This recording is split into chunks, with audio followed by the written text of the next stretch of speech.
माँ, एक औरत की जिंदगी की डोर विधवा या सुहागन के नेम टैग पर ही क्यों टिक जाती है? बेटा, तू जाना, जाकर आराम कर ले। मैं प्रार्थना का जोड़ा रख दूंगी। बिमला ने अपनी बहू स्वाति के हाथ से शादी का जोड़ा लेते हुए कहा।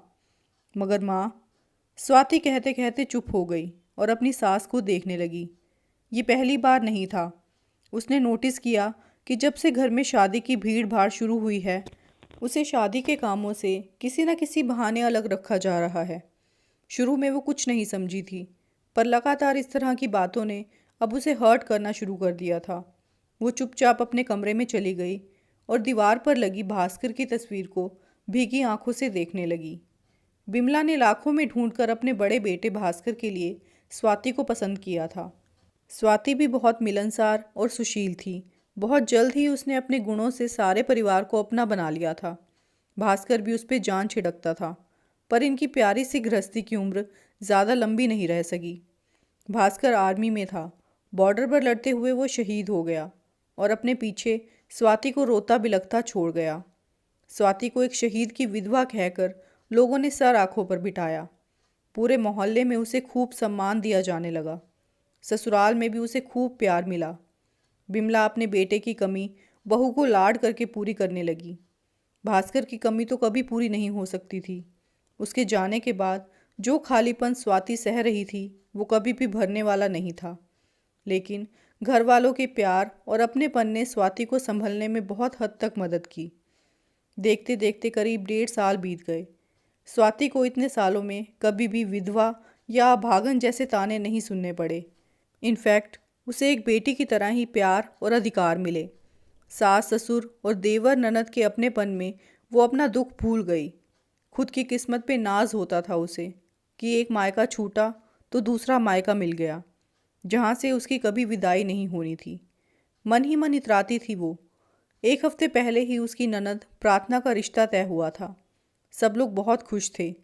स्वाति और बिमला ने शादी की खरीदारी की लिस्ट बनाई और शॉपिंग करने में बिजी हो गई थी। सब कुछ अच्छा चल रहा था। फिर घर में मेहमान आने लगे और वो होने लगा जिसकी कल्पना भी नहीं की थी किसी ने।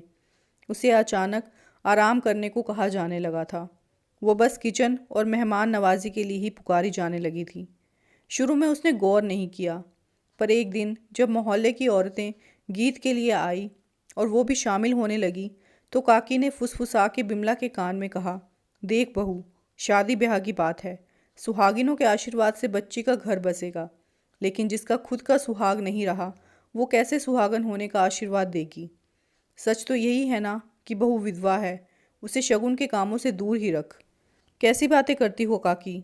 बेटी है वो हमारी, और आज के ज़माने में ये सब कौन देखता है? उसने पति खोया है तो हमने भी तो एक रिश्ता खोया है। इसका मतलब तो हमें भी शगुन के कामों में नहीं रहना चाहिए। बिमला ने ये कह तो दिया, पर माँ का मन काकी की कही बातों को पूरी तरह नकार नहीं पाया था। मैंने तो भले के लिए कहा है बहू, बाकी जो तुझे ठीक लगे, काकी ने मुंह बनाते हुए कहा और स्वाति को घूर के देखा। स्वाति ने सुना अनसुना कर दिया था उस दिन, पर उस दिन के बाद से उसने नोटिस किया कि उसकी माँ जैसी सास अचानक से सास बन गई थी, जिसकी बहू अभागन थी, जिसने घर घुसते ही अपने पति को निगल लिया था। बिमला ने खुलकर स्वाति से कभी कुछ नहीं कहा, लेकिन उनके व्यवहार में स्वाति ने सब कुछ महसूस कर लिया था। स्वाति टूट गई।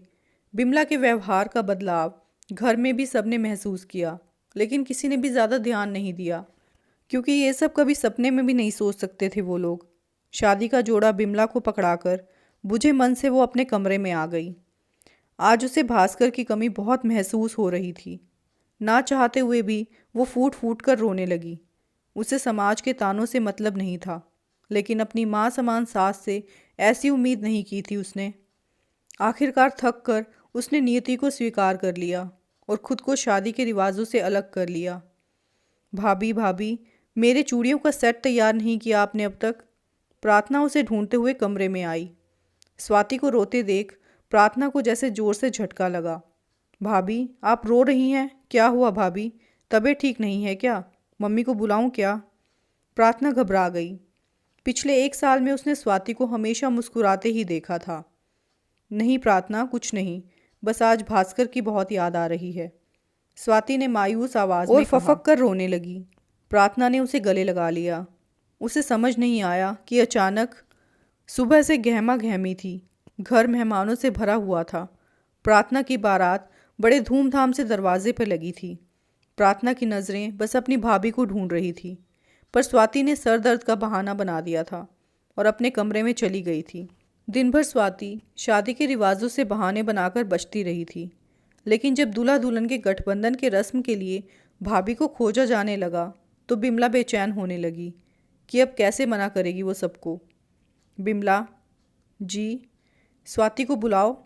गठबंधन की रस्म तो भाभी के हाथों ही होगी ना? स्वाति के ससुर नारायण जी ने कहा तो बिमला ने नज़रें चुराते हुए कहा, नहीं, वो नहीं आ सकती। वो विधवा है। गठबंधन जैसी पवित्र रस्म कैसे कर सकती है? माँ, ये क्या कह रही हो तुम कब से ऐसी बातें करने लगी? रवि ने फुसफुसाकर कहा। उसने सुना तो उसे अपने कानों पर यकीन नहीं हुआ था। उसने नाराज़गी से अपनी माँ को देखा। उसे विश्वास नहीं हो रहा था कि ये शब्द उसकी माँ ने कहे हैं, जिसने स्वाति को प्रार्थना से भी बढ़कर प्यार किया था। बिमला, होश में हो ना? क्या बकवास कर रही हो? स्वाति सुनेगी तो कितनी तकलीफ होगी उसे, ये सोचा है तुमने?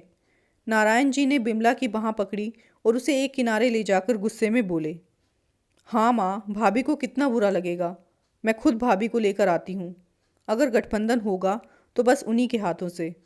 हैरान सी प्रार्थना ने मंडप से उठते हुए कहा। लोगों में खुसर फुसर होने लगी थी। कोई बिमला को सही कह रहा था तो कोई गलत।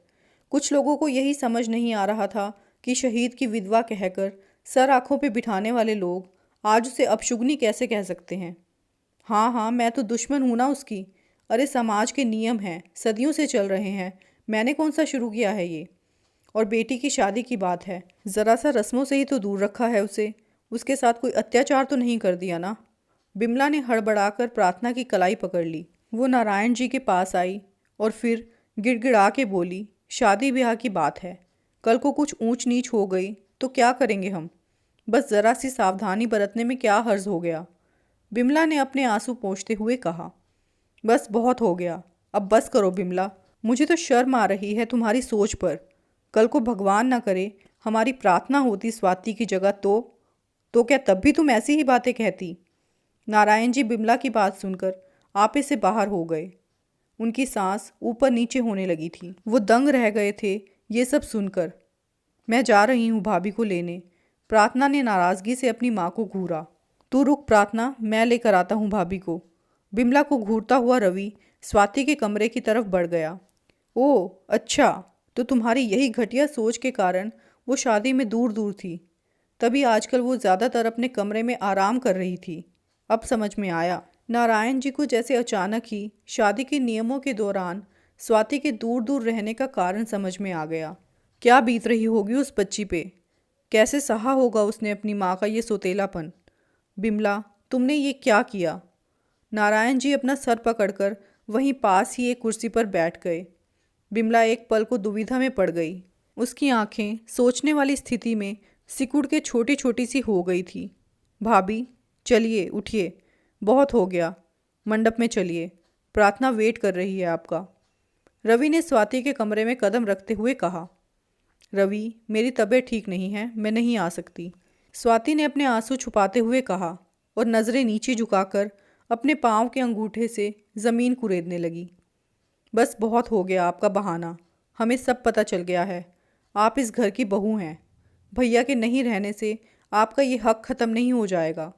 वैसे तो हमने भी भाई बेटा खोया है, अपशगुन का काला टीका सिर्फ आपके ही हिस्से क्यों भाभी? आप चलिए बस। रवि ने सिसकती हुई स्वाति की कलाई पकड़ी और उसे खींचते हुए मंडप में ले आया। अगर स्वाति आगे बढ़ी तो मेरा मरा मुंह देखोगे सब, मैं कह रही हूँ। अचानक ही बिमला रवि के सामने आते हुए चिल्लाई। माँ, ये सब क्या कह रही हैं आप? प्रार्थना चिल्लाते हुए बोली। बिमला, नारायण जी की आंखों से आंसुओं की बारिश होने लगी थी। वो बेबस से उठे और स्वाति के सिर पर हाथ रखकर वहाँ से जाने लगे। माँ, भाभी का विधवा होना अगर इन्हें गुनहगार बनाता है तो अब से ये विधवा नहीं रहेंगी। मैं ब्याह करूँगा इनसे, मेरी ब्याहता है ये आज से। मैं मांग भरता हूँ इनकी, और अब से मेरी सुहागन है ये, इस घर की बहू। रवि ने मुट्ठी भर सिंदूर लिया और स्वाति की मांग में भरने के लिए उसकी तरफ बढ़ा। अचानक ही उसकी बड़ी हुई कलाई को स्वाति ने मजबूती से पकड़ लिया और फिर धीरे से रवि की कलाई को छोड़ा और बिमला के सामने जा खड़ी हुई। आंसुओं से भीगा चेहरा और सैकड़ों सवालों से भरी आंखें उठी और वहां उपस्थित सारे लोगों से जैसे अपने सवाल के जवाब मांगने लगी। माँ, भास्कर से मेरा रिश्ता 7 जन्मों का ज़रूर था, लेकिन क्या आप लोगों का रिश्ता इतना कमज़ोर था कि उनके जाते ही वो टूट गया? उनके जाने के बाद मेरा नाम बदल दिया इस समाज ने और मैं उनकी विधवा कहलाई, और ये नाम जीवन भर के लिए इस सफ़ेद साड़ी के रूप में बांध दिया गया मुझसे। तो आप, पापा, रवि, प्रार्थना, आप सबको समाज ने कोई नाम क्यों नहीं दिया, जबकि मेरा रिश्ता तो उनसे बस कुछ साल पहले ही जुड़ा था। लेकिन आप सब तो खून के रिश्ते से जुड़े थे ना। बताइए ना माँ, ऐसा क्यों होता है कि जब पत्नी की मृत्यु होती है तो पुरुष के लिए समाज किसी तरह का कोई बंधन, कोई बेड़ियाँ, नियम कायदे नहीं बनाता है, लेकिन जहाँ पति की मृत्यु हुई कि माँ, एक औरत की ज़िंदगी की डोर विधवा या सुहागन के नेम टैग पर ही क्यों टिक जाती है माँ? मंगलसूत्र के रूप में पुरुष के नाम का एक पट्टा टांग दिया जाता है औरत के गले में, जैसे कि किसी कुत्ते के गले में उसके मालिक के नाम का पट्टा। और ये मंगलसूत्र, ये सिंदूर, ये बेजान चीज़ें क्यों किसी जीती जागती इंसान, एक औरत की ज़िंदगी जीने के तरीक़ों का मालिक बन जाता है माँ? ऐसा क्यों होता है कि पति के होने ना होने से पत्नी के नाम से लेकर उसकी हर एक क्रियाकलाप पर प्रश्न चिन्ह लगा दिया जाता है? क्यों माँ? क्या भास्कर के बगैर मेरा, आपकी स्वाति का कोई वजूद नहीं रहा? क्या भास्कर के ना होने से मेरा होना या ना होना आपके लिए कोई मायने नहीं रखता? बोलिए माँ। स्वाति के मन का सारा दर्द आज उसके शब्दों के रास्ते बाहर आ गया था। उसने रवि की तरफ देखा तो वो आंखें झुकाए चुपचाप खड़ा था। और रवि, तुमने भी अपना फैसला एक विधवा बेचारी पर थोपना ही चाहा ना? मेरी मांग में सिंदूर भरने से पहले तुमने एक बार भी मेरी मर्जी नहीं पूछी। क्यों रवि? क्या तुम्हें भी यही लगता है कि अगर मेरी मांग में किसी पुरुष के नाम का सिंदूर ना हो तो मुझे एक इंसान होने का अधिकार नहीं मिल सकता? मैं बिना पुरुष नाम के सहारे, इज्जत से, अपनी इच्छा से अपनी ही ज़िंदगी नहीं जी सकती हूँ। ऐसा ही सोचा ना तुमने भी रवि? स्वाति कलप कर बोली। नहीं। रवि बुरी तरह तड़प उठा अपनी प्यारी सी भाभी के इल्ज़ाम पर। वो लगभग गिड़गिड़ा कर बोला, भाभी, मुझे माफ़ कर दीजिए भाभी। माँ की कसम ने मुझे जैसे पागल कर दिया था। उस वक्त बस इतना समझा आपका ये नालायक रवि कि आपका विधवा होना अगर श्राप है तो ये लाल रंग ही उस श्राप को काटेगा। मुझे माफ़ कर दीजिए प्लीज़। नारायण जी के कदम वहीं के वहीं रुक गए थे। उनकी आंखों में गर्व था। बेटा देश के लिए लड़ा था और बहू समाज के खोखले नियमों के लिए लड़ रही थी। स्वाति में उन्हें आज भास्कर की छवि नज़र आ रही थी। जीती रहो बेटा, भगवान करे ऐसा बेटा हर घर में हो। नारायण जी ने स्वाति के सर पर प्यार से हाथ फेरा। प्रार्थना की आंखें खुशी से नम थी। बिमला खड़ी हुई कभी स्वाति को देख रही थी तो कभी वहां उपस्थित लोगों को, जो तमाशबीन बने खड़े थे और खुसर पुसर करने में बिजी थे। इन्हीं कथित समाज के 4 लोगों के लिए उसने अपने बच्ची, अपनी स्वाति का दिल दुखाया। छी! अचानक ही उनकी नज़रें जैसे शर्म से ज़मीन में गड़ने लगी थी। स्वाति सिसक सिसक कर रो रही थी।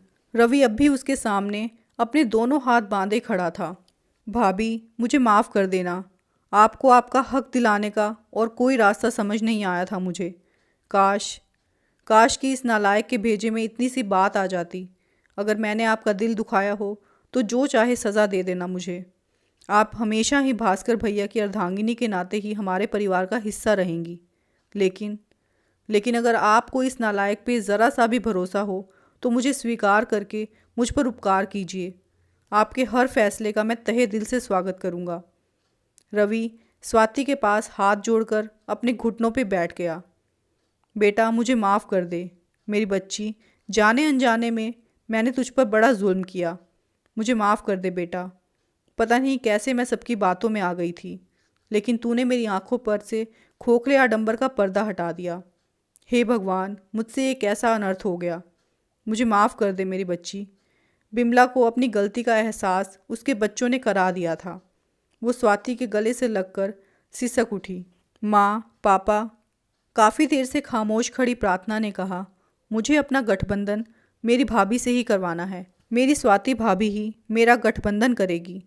इस घर की बड़ी बहू के हाथों से मेरे गठबंधन का अधिकार कोई नहीं छीन सकता। ये समाज के ढकोसले तो बिल्कुल भी नहीं।